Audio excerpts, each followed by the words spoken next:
Welcome to the Deep Dive, brought to you by RWG Publishing. We're the place where we really dig into the insights from books and research that, well, you need to know about. And today we're definitely embarking on a fascinating journey. We're looking into one of the most recognized business empires on the planet. That's right. Our source for this deep dive is Building an Empire, The Business Successes of Donald J. Trump by Bill Vincent. Yeah, and our mission today really is to unpack those, let's say, audacious moves, the strategic thinking, and just the relentless drive that shaped this whole empire. We want to understand the core business philosophy, the key ventures that really defined Donald Trump's career. And the goal is always to pull out those essential nuggets of knowledge for you, our listener. Right, and we're focusing squarely on the insights and facts presented in this book. Exactly. It's not just a timeline, is it? It's more of a story that takes us from, the family roots in real estate, where some crucial lessons were learned, all the way to global brand expansion. We'll look at that whole dance of risk and reward and really try to dissect the power of a name, which seems unparalleled here. It's a huge part of it. So yeah, let's jump right in. Okay. The book starts by really emphasizing the influence of his father, Fred Trump. Before Donald started, reshaping the Manhattan skyline, what was Fred's approach? What were the core ideas? It's a really crucial starting point, actually. Fred Trump, born back in 1905, he showed this entrepreneurial spirit pretty early on. Okay. His real estate career kicked off in the 1920s, mainly building single-family homes.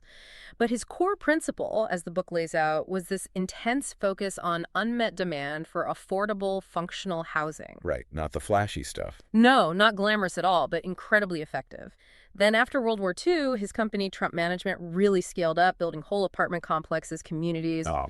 And this approach, it was all about consistent, low-risk wealth generation. It laid a very specific kind of groundwork. What strikes me in the book about Fred is how, conservative he seemed. Almost cautious. Stability over flash, Precisely. Fred's whole strategy was about minimizing risk. He was incredibly cautious with debt, prioritized steady cash flow above, pretty much everything else. But here's where it gets really interesting, as an insight from the book.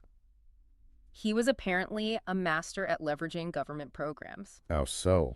He worked a lot with the Federal Housing Administration, the FHA, using their subsidies. It basically de-risked his developments, helped ensure that long-term stability. Okay. This wasn't just about, grabbing grants. It was a real masterclass in understanding public sector incentives and aligning his private development with what the city needed. Essentially using taxpayer money, in a way, to bolster and guarantee his project. That's smart. And Donald saw all this firsthand. Visiting construction sites by age 13, soaking up lessons in negotiation, construction, finance management, directly from his dad. So Fred built his empire on being cautious, which seems almost the opposite of the high-risk, high-reward thing we often associate with Donald. How did that early exposure shape Donald, even though he chose such a different path? Yeah, that's a key question, isn't it? Because while Donald clearly absorbed the mechanics of the business, he had a totally distinct ambition. He wasn't going to stay in the outer boroughs. His sights were set right on Manhattan's core. Which Fred avoided. Deliberately avoided it, saw Manhattan's volatility as too speculative. But Donald, he was drawn to the glamour, the high stakes, the potential for massive rewards, and, importantly, the visibility. Interesting contrast. And the book points out this fascinating contrarian view he had. In the early 70s, Manhattan was really struggling. Financial instability, urban decay. Yeah, I remember reading about that period. Most people saw it as a reason to stay away. But Donald, armed with his Wharton education on top of the practical experience, he saw it as this unique, almost undervalued opportunity. Invest low now, reap huge rewards when it recovers. So totally different risk appetite. Fundamentally different. A real divergence in vision from his father right from the start. Okay, so Manhattan's struggling. Donald sees an opening. And his first big move there was quite a gamble, wasn't it? The old Commodore Hotel. Oh, yeah. A huge gamble. Many people really did view it as a symbol of the city's decline, like a lost cause. Right next to Grand Central Station. Exactly. And it was literally crumbling. But Donald's vision wasn't just let's fix it up. It was transform it, make it a world-class hotel, a signal of Manhattan's comeback. And the book details how complex that deal was. It needed immense creativity, persistence. Absolutely. It really showcased his unique approach to deal-making. It wasn't a solo act either. Okay, so who else was involved? What kind of maneuvering did it take to pull that off? Well, it was a masterclass in strategic partnership and leverage. First, he got the Hyatt Corporation on board, not just as a manager, but as an investor too. Offered them a profit share, tapped into their expertise. Smart move. Very. But maybe the most critical insight here, highlighted in the book, involves the government incentives. He negotiated a 40-year tax abatement from the city. 40 years. Wow. Think about that. Essentially 0 property taxes on the massively increased value of the renovated hotel for 4 decades. That's incredible. It was a colossal financial advantage. It made the project viable, attractive. Remember, the city was desperate for revitalization, for jobs. So he used that desperation as leverage. Precisely. It dramatically lowered the future tax burden, which helped secure the financing. And the book also talks about his knack for building connections, like with the attorney Roy Cohn, who gave him crucial access to financial and political circles. It really shows how important relationships are in these huge deals.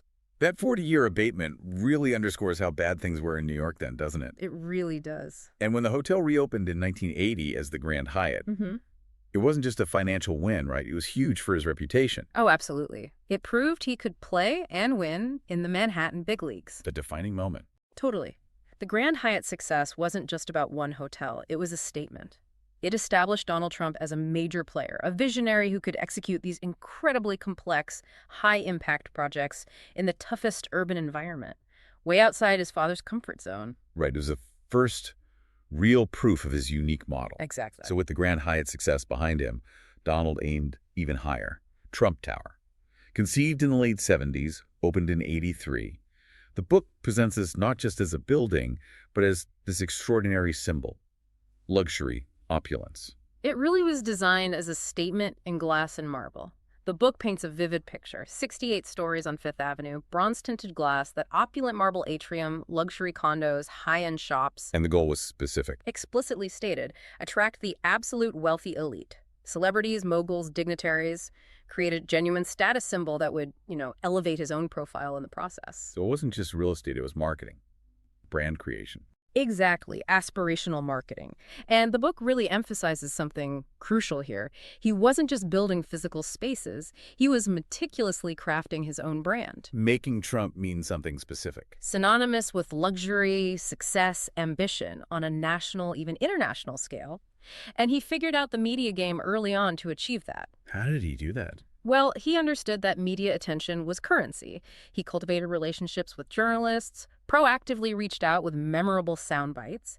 He got the power of the tabloids, like the Post and the Daily News, for reaching a broader audience beyond just, say, the Wall Street Journal. Interesting. So it wasn't just reporting on his success. It actively helped create it. This constant media presence built this aura of inevitability around his projects, which in turn made it easier to get financing, easier to make future deals, almost like a self-fulfilling prophecy. Right. That makes sense.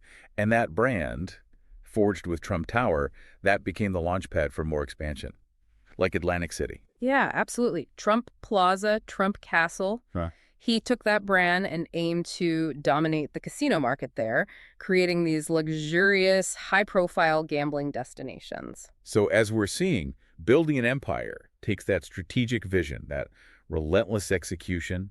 Look, if you're finding these insights valuable and want to dive even deeper into Donald Trump's strategic mind, yeah, learn more about the ambitious projects, the business philosophies. you really should check out Bill Vincent's Building an Empire. It offers an incredible deep dive.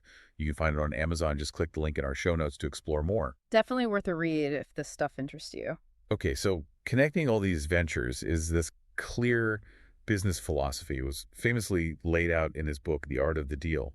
What are some of the key principles from that book that kind of underpinned his approach during this big expansion phase? Right. The Art of the Deal gives you a window into his thinking. A few principles really stand out. First, think big. The famous one. Yeah, but it wasn't just a slogan. The book suggests it was a deliberate strategy. Thinking big attracts disproportionate media attention, draws in high-caliber partners. It creates its own momentum, its own perceived value, even before you break ground. It was about pursuing projects that were not just profitable, but iconic, pushing boundaries, taking bold risks. Second, a real passion for the work itself. He genuinely seemed to love the thrill of the deal, the creation process. That fueled his perseverance. You need that, I guess. For sure. Third, a clear vision for every deal. Visualizing success even when looking at a rundown property, seeing potential where others just saw it decay. And finally, resilience and adaptability. Knowing you'll face setbacks and you need to pivot, renegotiate, stay in the game, that became incredibly important later on. And central to all of that, especially for these massive projects, is negotiation. The book presents it as both an art and a science for him. Oh, definitely. His skill in negotiation emphasized leverage, timing, and crucially, being willing to walk away. The Commodore deal is a prime example again. He used the city's desperate need for revitalization as leverage for those huge tax abatements. His timing during a city crisis was perfect. And he's the media, too. Famously, turning public attention into another form of leverage. But the book also stresses it wasn't just showmanship. He prided himself on thorough preparation, researching the details, the personalities, the motivations of the people across the table. So homework combined with PR savvy. Exactly, a formidable combination. Sounds like a powerful toolkit. But even with all that, the book doesn't gloss over the bumps, does it? Not every venture worked out. There's that critical skill of knowing when to, well, cut your losses. This is maybe one of the most important lessons the book covers, especially from his time in Atlantic City. The Trump Taj Mahal opened in 1990. It was presented as this bold gamble, definitely, but also a cautionary tale. Cost nearly $1 billion and quickly led to unsustainable debt as the market there shifted. So what happened? By 1991, he was facing Chapter 11 bankruptcy filings for the Taj Mahal and other casinos. Now, for anyone unfamiliar, Chapter 11 lets companies legally reorganize their debts, renegotiate with creditors, sell assets, rather than just liquidating everything. Okay, so it's a restructuring tool. Exactly. And crucially, it provided a legal shield.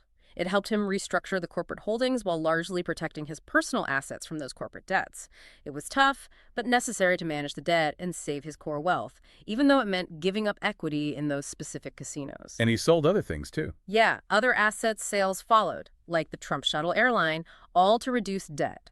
It showed a pragmatic side, shedding what wasn't working to protect the wider empire. Okay, so after those financial crises in the 90s, how did he adapt? How did he stage a comeback? Because it seems like there was a big shift away from that heavy debt model. There was a major pivot, a strategic rethink. He moved away from those debt-heavy acquisitions and started leveraging his personal brand through licensing. That dramatically cut his direct financial risk. Ah, licensing. Exactly. An early insightful move into media was buying the Miss Universe, Miss USA, and Miss Teen USA pageants in '96. But the real game changer for his profile was The Apprentice, starting in 2004. Right, the TV show. That reality TV hit just propelled him to global stardom. It showcased his business persona to millions, and, as the book puts it quite well, it basically served as an hour-long infomercial for the Trump brand. Huh, yeah, I can see that. It elevated his brand to a whole new level of household recognition. Unprecedented, really. That makes perfect sense. Yeah. Suddenly his face, his "you're fired" catchphrase, it was everywhere. Yeah. And that must have fueled the global brand expansion, right? Allowing him to grow without putting up all the capital himself. Precisely. The show became the engine for a whole new wave of expansion. You saw the rapid spread of Trump International hotels and towers, luxury properties popping up in key global cities.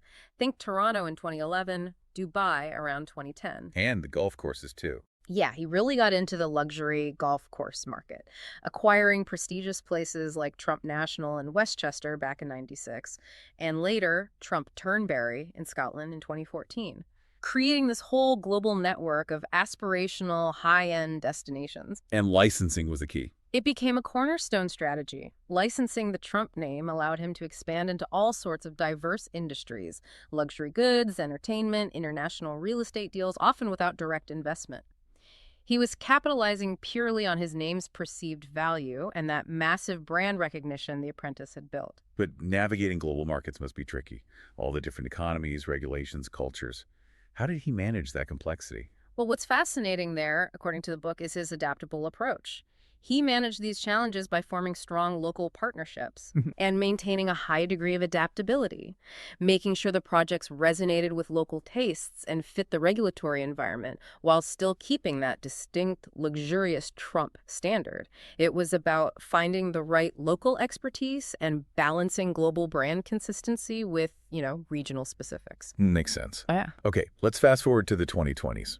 After his presidency, he comes back to a business world that's changed dramatically, post-pandemic shifts, remote work, changing commercial property. Yeah. How did he reassess and adapt then? Yeah, this period really brings up that theme of continued adaptability and resilience again. The book mentions a renewed focus on reassessment strategies, things like repurposing some commercial properties to better fit the new market demands, and really doubling down on high-end luxury travelers who remained a pretty strong market segment. There's also talk of exploring sustainability in new projects, which is interesting, and of course, continuing to leverage social media and digital platforms for branding and direct communication, building on that media mastery he developed early on. So adapting existing properties too. Revitalizing existing holdings, like adapting golf courses and resorts perhaps for luxury residential communities, and also a renewed, maybe more carefully chosen, international expansion. Looking at less politically charged markets, particularly mentioned are the Middle East and Southeast Asia. These are described as key parts of this latest phase. Wow. We've really covered a remarkable journey today, haven't we? Exploring the building of this empire. It's been a real deep dive into that ambitious vision, the strategic deal-making, the relentless self-branding, the resilience through those tough financial challenges, and that continuous adaptation across really different market conditions. Yeah. If you connect this to the bigger picture, Donald Trump's career, at least as Bill Vincent presents in this book, it really seems to demonstrate that this unwavering belief in your own vision, when you couple it with a sharp understanding of market dynamics and how to use media, well, it can transform a family business into a global empire, often by just defying conventional wisdom. That's a great summary. And it leaves you thinking, what does his story really teach us about the power, the enduring, maybe even evolving power of a personal brand in today's business world? Right. Where maybe the name itself becomes the most valuable asset. That is a powerful thought to leave everyone with. Definitely something to mull over. And if you are curious to explore more about these fascinating business ventures and the strategic thinking behind them, you know what to do. You can find Building an Empire, The Business Successes of Donald J. Trump by Bill Vincent on Amazon. Just check the link in our show notes for easy access. Yep, it's right there. Well, thank you for listening to the Deep Dive Podcast. We really hope this exploration has given you some valuable insights and maybe left you a little more well-informed.